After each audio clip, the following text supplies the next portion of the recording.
Hey guys, did you see that we got a new Mythic soldier? One that the great Gumby can actually obtain? Since the elusive Master Grenader has avoided me like the plague, god damn it. Ugh. Anyway, we got a new soldier in the store called WuKong, and there are a ton of misconceptions regarding this guy, so I'll go over some of the most common things that I've run into while talking to people in chat regarding this new hero. Also, I'll cover the 2 recent reworks that have been applied to this hero since my Berserker video was published a few weeks back. I'll also have a link below to the Berserker vid as well, for those of you that want a full visual on a rundown of the Berserker subclass if you missed it already. But anyways, let's get into it. Alright, so PvE finally gets WuKong. And hey, I just want to point out that we get flags on the back. BR doesn't get any flags. Yay! Anyways, so Mythic Soldier is in the event store currently for 3,200 seasonal gold. 3,200. Mythic. WuKong. Okay, really quick, let's back out. He's Berserker. He's the subclass Berserker. So for a lot of you that don't understand still, there's a subclass for every hero. Ignore the name. His name is WuKong. Cool. But he's a Berserker.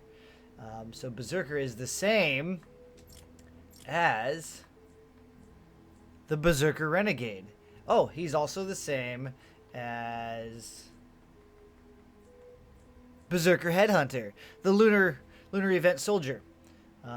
So with that in mind, there's one other rumor I want to squash really quick. He's mythic. Yes, we understand that legendaries and epics are different. We can prove that right here. Let's go over to Armory, Heroes, switch it to Soldiers. We'll hit this guy, hit compare, go down to the epic. They're both 3-star 30.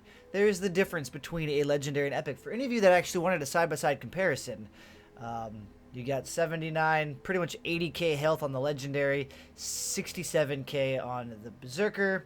You have more health regen rate, more shield regen, more hero ability damage, and hero healing modifier. So legendaries are definitely better than epics. However, don't throw it away if you have an epic, because epics are still totally viable. But there is a difference between legendary and epic. Now,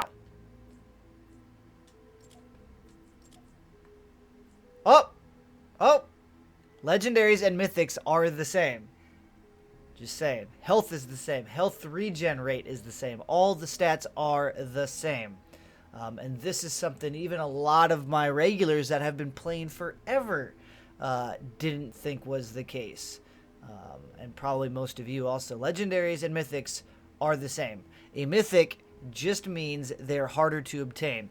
So they brought in a limited time skin into the store that once it's gone, it's gone. So therefore it's a mythic. Yeah, same as legendary. Now, you don't believe me and you want to be like, well, it's just because Berserker's Bible in the shop, it's the same as legendary. He's not as cool as other mythics. Time out. We're going to compare Swordmaster Ken to a legendary Deadly Blade. Oh, what's that? The health is the same? Health regen's the same? Oh, but Gumby, run speed is different on the mythic. Well, let's scroll down. And down. Oh, right there, number 5. Fleet increases in movement speed by 12%, thus increasing run speed and sprint speed. So mythics and legendaries are the same. They're just harder to obtain. So, now, with that said, should you buy Berserker? Yes, buy Berserker. It's limited time. He looks badass, and he's not a terrible soldier. But if you really want to get into the nitty-gritty, I have a video that goes over the Berserker already. There was a rework 2 patches ago in 3.1, which kind of nerfed Berserker. So, I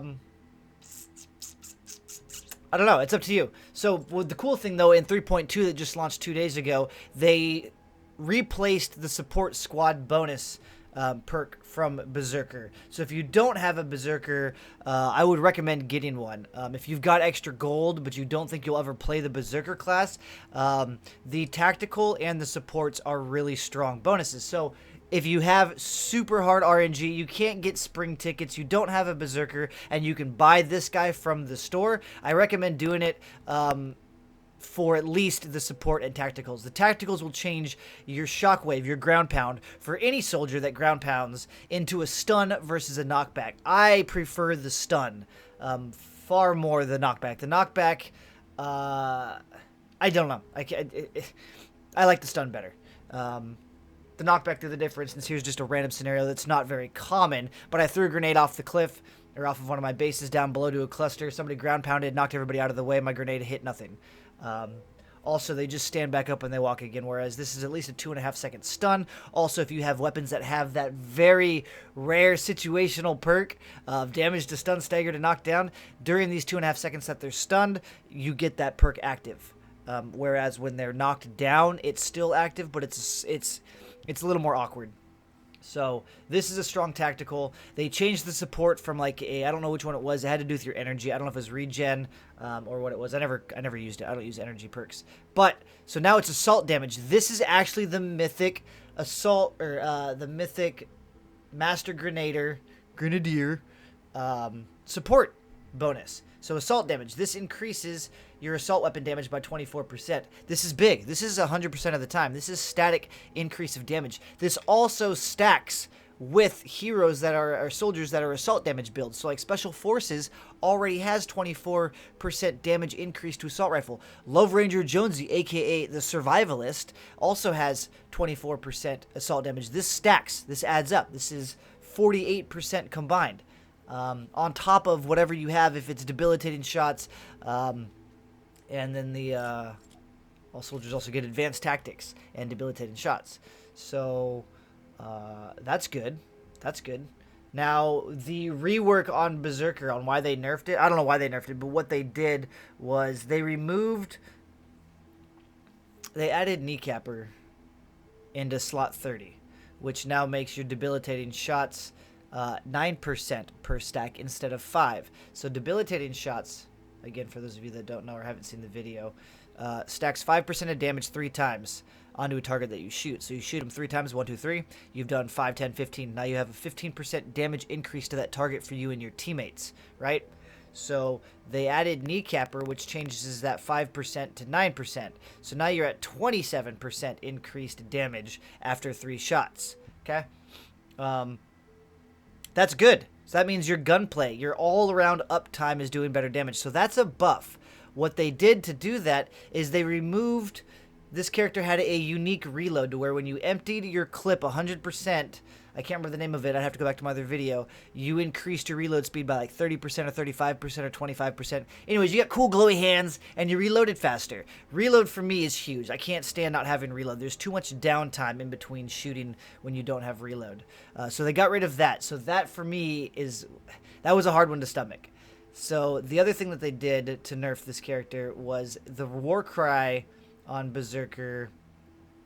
I'll just read from the patch notes so we don't have to go through the perks. The up close and personal has been reworked. Warcry applies 3 stacks of debilitating shots to nearby enemies. So this class also has a unique Warcry to where it debuffs everybody around him when he pops Warcry.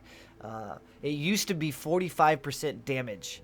So I don't know why they thought that was overpowered, because Urban Assault and any other character that has a full Kneecapper build, which is debilitating shots plus lingering plane plus Kneecapper, they, after 5 shots, stack 45% damage increase onto those targets from all sources.